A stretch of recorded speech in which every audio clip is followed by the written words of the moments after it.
should you do this before or after your initial strength and conditioning portion of your workout?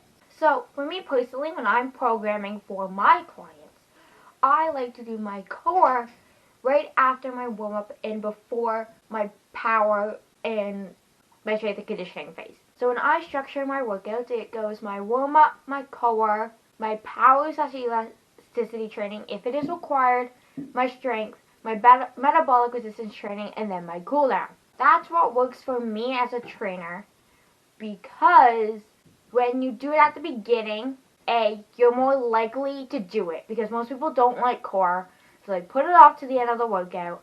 By the time they're done, they just want to get out of the gym, they want to go home, they want to get on with their day.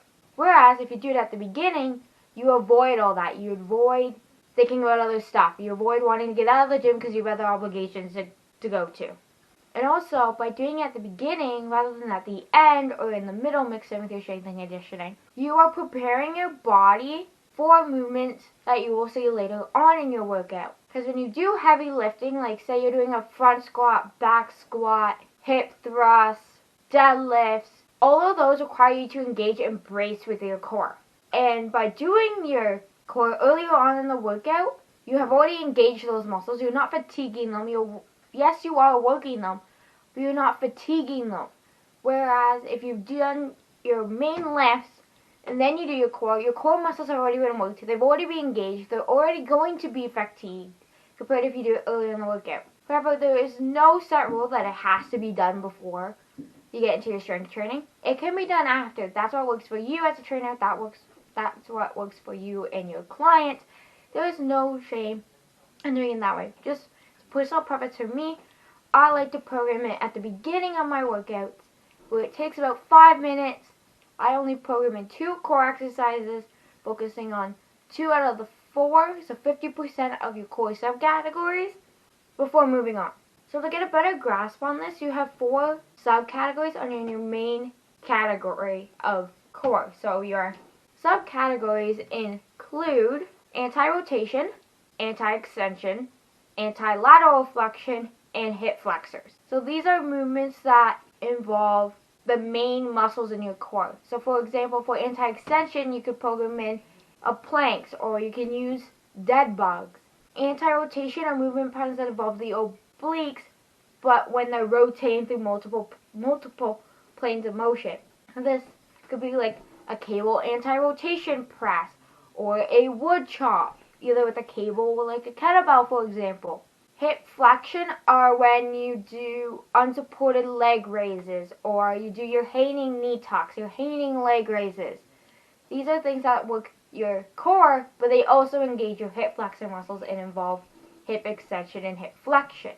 The last subcategory being anti-lateral flexion, this is going to be your oblique, so your side plank. You can also incorporate the core segment into your warm-up. Because say you're doing a warm-up that starts on the ground and slowly works your way up to standing. You're already on the ground.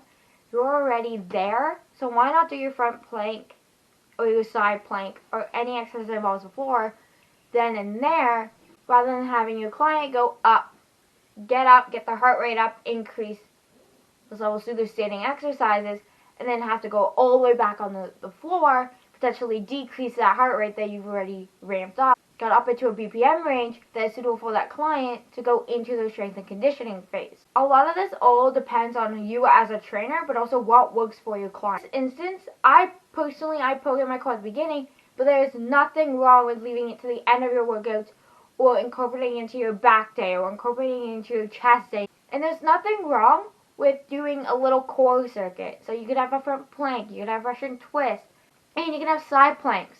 So you're hitting the major subcategories of core and core training. There is nothing wrong with doing that. It's all individualized, it's all customizable, and it's all about variety. So having variety in your programming to keep your clients interested and engaged.